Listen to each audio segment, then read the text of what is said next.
Yo, hey, what's up guys, it's Bronco here. Today I want to talk about why I actually think Grim Forest is what Raid needed right now. Not perfect, not the best thing ever, but genuinely the right direction after years of Plarium dropping harder, longer, more stressful content on us. This video is not a full guide, not a leak breakdown. This is one clear topic why Grim Forest, with all its flaws, might finally be the kind of mode Raid was missing.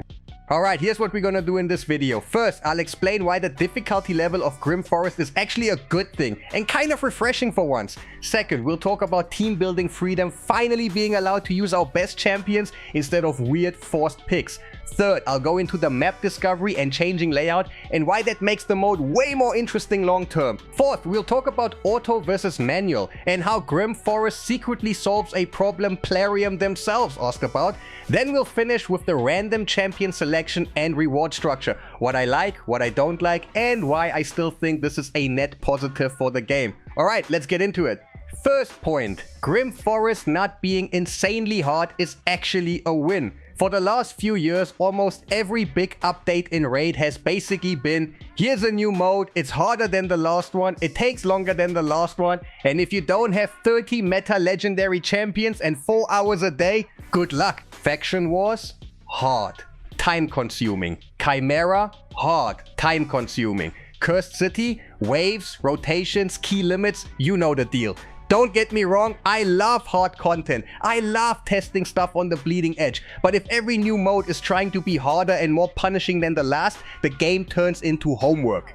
Grim Forest feels different. It's not free, it's not brain dead, but it also doesn't feel like it's trying to crush your soul. It sits in this nice spot where you can engage with the mode without feeling like you have to rearrange your life around it. You can farm it, progress in it, benefit from it without it turning into another Hydra level chore. Raid didn't need another mode that eats your entire evening. It needed something that's rewarding but not brutally oppressive, and Grim Forest is closer to that line. Second point, you finally get to use your best champions. One of the most annoying patterns in Raid design has been, here's new content. Also, you're not allowed to use half of your box. Only this faction, only this affinity, only this role. Oh, you build cool champions? Too bad, go level that random rare you never cared about. And we've all done it. We've built champions we never wanted to build, just because some mode forced us into it. Not because they were fun, not because we loved their kits, just because the content demanded it. Grim Forest goes the other way. It basically says, if you've invested into your roster, you get to actually use it. Bring your best. Bring the stuff you're proud of. Bring the monsters you've spent years gearing. That feels so much better than, surprise, you need 4 dwarves and 3 spirit rares to pass this floor.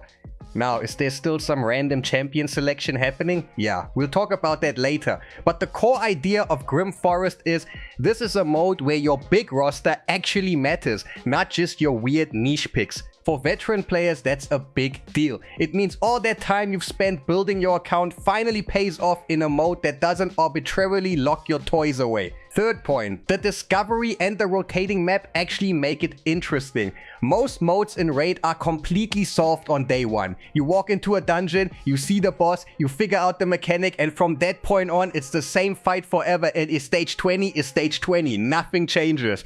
Grim Forest, on the other hand, has a map that shifts with each refresh. Now, Plarium isn't handing us a giant schedule with every rotation spoiled in advance, but that's kind of the point. The fun here is that the community will have to discover it over time. People will post screenshots, routes, teams, will slowly piece together which branches are worth it, which bosses are annoying, which paths give the best value, and every time it refreshes you get that feeling of, alright, what's the forest got for us this time? That discovery loop is way more engaging than just farming the same static thing for the next 3 years. You still get structure, we will eventually know the patterns, but you don't have that immediate, oh, I've already seen everything feeling.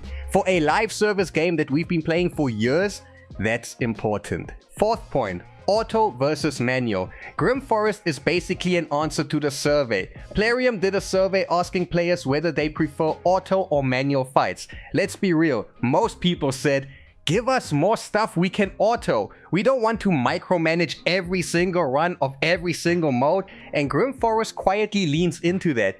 If you have a big roster and good teams built, this mode will be auto for you once you're set up. you figure out your comps, you clear the stages, you understand the bosses, and from that point on, most of your interaction is going to be pressing start and letting your account do the work. That's exactly what a lot of players wanted. We already have plenty of manual heavy content, arena pushing, hard Hydra, progression walls, secret rooms. Grim Forest adds something different, a mode that rewards roster depth and planning but doesn't demand your full attention every single run.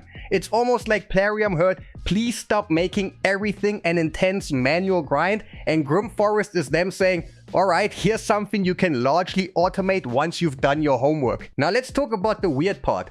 Random champion selection. Is it weird? Yes. Can it be frustrating? Yes. Do I still think it was the right call? Kind of, yeah. Here's why.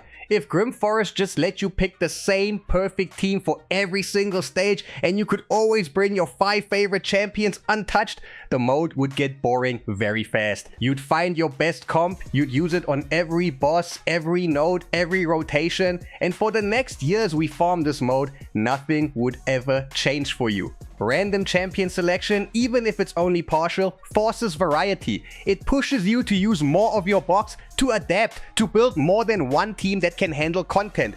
Does it feel unfair for smaller accounts? Absolutely. But from a design point of view, if they didn't do something like this, Grim Forest would just turn into another copy-paste your best team forever mode. So I'm in this weird middle ground with it. I think random selection is awkward, but I also understand that if they let us always bring everything, the mode would die in terms of interest really fast. Now, let's talk about gear, relics, and rewards. This is where my feelings are mixed. On the gear side, it looks like the main new set is heavily PvP focused, and I'm going to be honest, I don't love that. I wish there was more PvE focused gear in there as well. Sets that make your Hydra teams better, your dungeon times faster, your boss strategy smoother. Because right now, if most of the gear value is in PvP, that automatically makes Grim Forest more attractive to endgame arena enjoyers than to say someone who just wants to optimize their dragon, spider, or Hydra.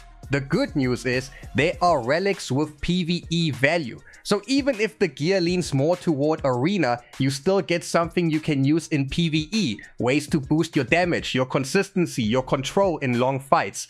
The rewards overall are okay, they're not completely game breaking across the board, but for a mode that's not insanely hard, I think that's actually fair. If Grim Forest was as easy as it is and the rewards were completely insane, it would just power creep everything overnight. Instead, we've got a situation where the rewards are good enough to care about, especially on the mythical and relic side, but not so absurd that you feel forced to live in there 24/7. For what the mode is relatively approachable, auto-friendly, and discovery-based, I think rewards are okay, not outstanding, is actually a healthy balance.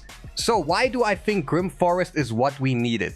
Because for once we got a mode that isn't trying to be the hardest thing in the game. A mode that lets us use our best champions instead of forcing us into meme picks. A mode with changing layouts that the community will gradually solve instead of being 100% solved on day one. A mode that can become mostly auto for big rosters, giving us something meaningful to farm without demanding our full attention.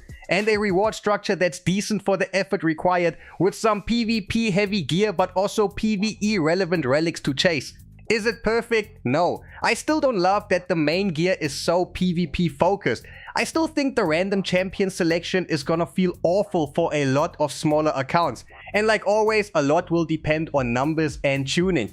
But compared to another soul-crushing, ultra-hard, ultra-long manual grind, Grim Forest feels like a breather. It's something you can engage with, progress in, benefit from, without it becoming another full-time job. And honestly, at this point in Raid's life cycle, I think that's exactly what we needed. Let me know in the comments where you're at with Grim Forest. Do you like that it's not insanely hard? Are you happy you can finally use your best champs? Or are you more annoyed about the random champ selection and PvP heavy gear? I'm really curious how you guys feel about it. I'm Bronko, thanks for hanging out with me, and I'll see you in the next one.